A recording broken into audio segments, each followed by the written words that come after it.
लोग ये कहते हैं कि रेहान आज़मी जहाज़ों में घूम रहा है, बड़ा पैसा होगा इसके पास। भाई मसला ये है, जो मुझे बुला रहा है, अगर उसने टैक्सी का किराया दे दिया है तो उसके अलावा 50,000 से ज़्यादा नोहे लिखने वाला,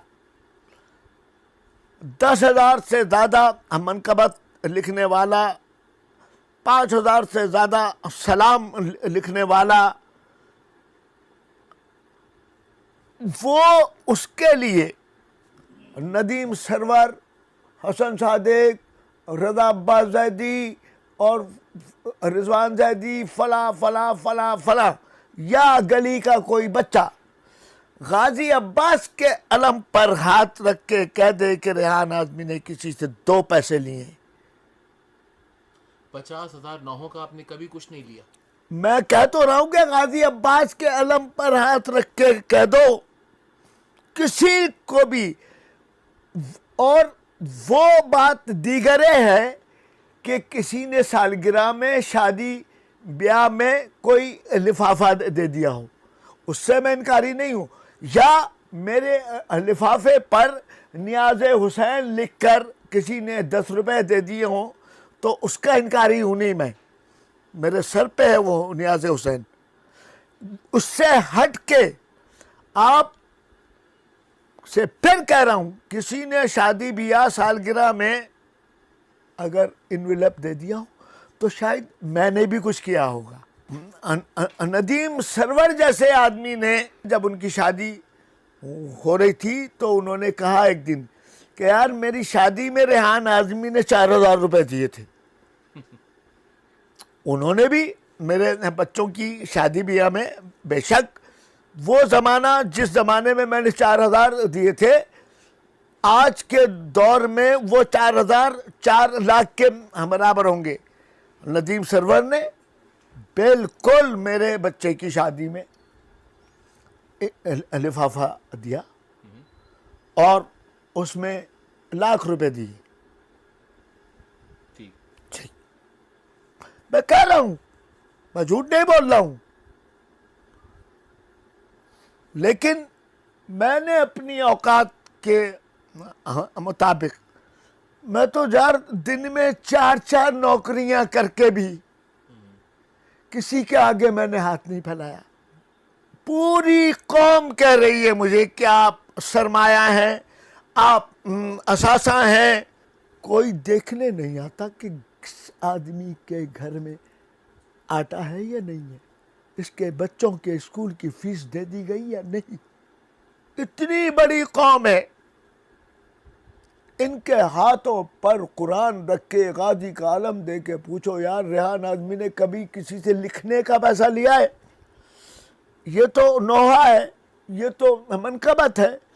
अब्बा का इंतकाल हो गया है, कब्र के कतबे के लिए 4 शेर चाहिए। अम्मा मर गई हैं, उनकी कब्र के लिए 4 शेर चाहिए।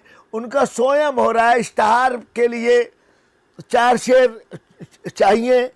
यहाँ से लेके अफ्रीका तक आधे आधे कब्रिस्तान मेरे अशार से भरे हुए। मुनकिर नकीर जैसा शख्स ये हैरान होकर पूछता है ये कौन आदमी है जो सबकी कब्र में घुसा हुआ है। मैं शिकवा नहीं कर रहा हूँ, लेकिन अपने रब से हक रखता हूँ, अपने मौला से शिकायत करने का हक तो रखता हूँ ना। मैं अपने बाप से अगर शिकायत ना करूँगा तो फिर किससे करूँगा? मुमताज़ कादरी, गवर्नर का कातिल, हुकूमत पाकिस्तान ने उसको फांसी की सज़ा दी। उसकी कौम ने पहले तो उसको पूरे पाकिस्तान में पैनाफ्लैक्स बैनर लगा लगा के उसको शहीद डिक्लेयर करवा लिया। उसकी जनाजे में 22 करोड़ रुपया इकट्ठा हो गया। अल्लाह मुझे माफ़ करे, मैं शिकवा नहीं है मेरा ये, लेकिन रेहान आज़मी को कोई व्हीलचेयर देने वाला नहीं है। ये बड़ी, ये इसलिए कह रहा हूँ बात कि शायद बाहर मुल्कों के लोग ये समझते हों कि रेहान आज़मी यार इतना बड़ा आदमी होगा। मैं टीवी पे काम करता था, मेरी कौम के उलमा ने, लोगों ने मेरी ज़िंदगी आज़ाद कर दी। क्या मियाँ गाने लिख रहे हैं और नोहे भी लिख रहे हैं, इमाम ज़माना को क्या मुंह दिखाएंगे। मुझे उठते बैठते ताने दे दे के मैंने टीवी छोड़ दिया। तो फिर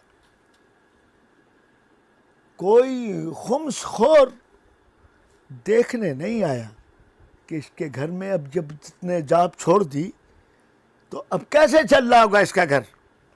मेरी वाइफ सन 2009 से 2017 तक अस्पताल में कैंसर के मर्ज में पड़ी रही।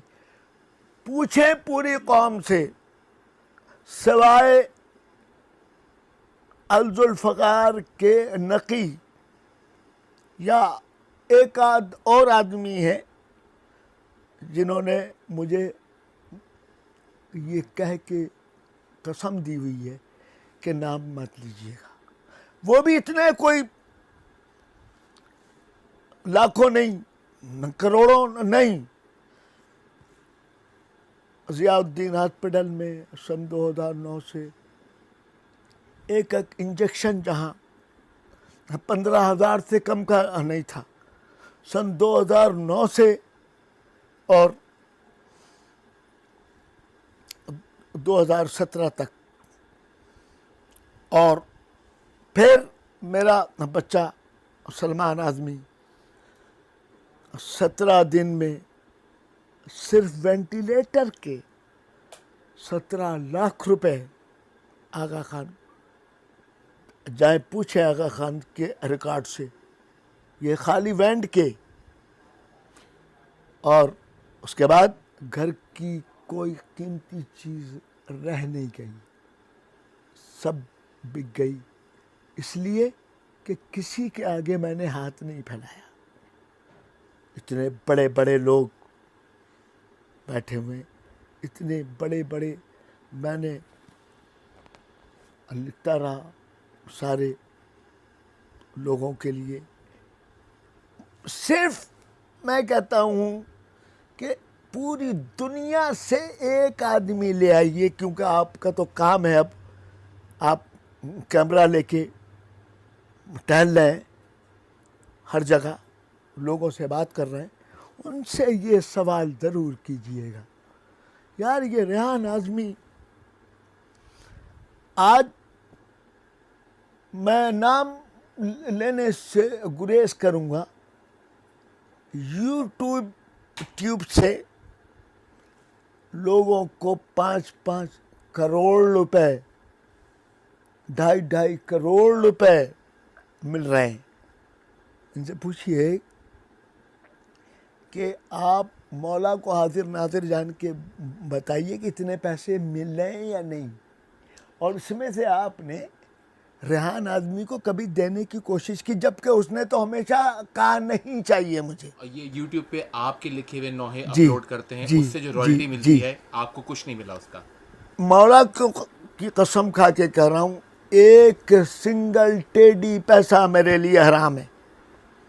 रेहान भाई, वो भी बताइएगा कि आप गुज़िश्ता दिनों कनाडा गए थे, जी। वहाँ बड़ा शदीद बीमार पड़ गए जी। थे, हॉस्पिटल का बिल इतना था कि आप नहीं पे कर सकते थे, क्या गुजरी आप? हाँ, वो ये है कि मुझे एक साहब ने ये तरीका समझा दिया था। जब मैं जाता हूँ कहीं बैरून मुल्क सफ़र पर, तो एयरलाइन से इंश्योरेंस कराता हूँ $150 की, $200 की, वो मेरे काम आती है वहाँ। आप हॉस्पिटल में थे, बड़ा आपकी बीमारी हुई और बड़ी सीरियस बीमारी जी, थी। डॉक्टर ने कह दिया था कि 85% डेथ है आपकी। बदन डॉक्टर्स ने बड़ी बात कह दी थी, और आपको मौला ने फिर एक दफा सेहत दी, जिंदगी दी। मैंने कभी इस चीज़ का पैसा लिया ही नहीं। लोग देना भी चाहते हैं, ये नहीं है।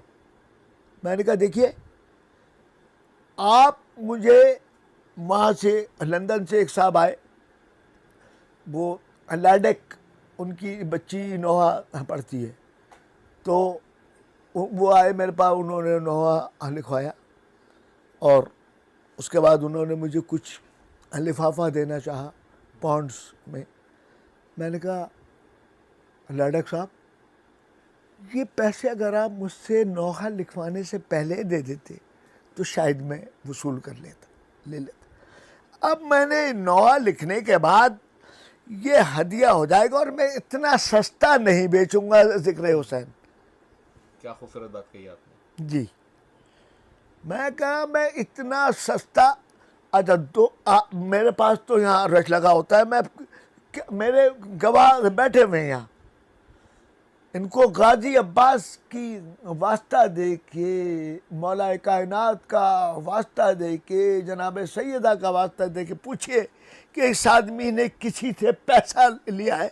लोग अक्सर सिगरेट, जब मैं पीता था, अब तो नहीं पीता, सिगरेट लेके आ जाते थे फलाना, मैं कहते थे ये उठाओ और आइंदा अगर ये किया तो मेरे पास आना नहीं। मैं इतना सस्ता नहीं बेचूंगा यार एक पैकेट पे।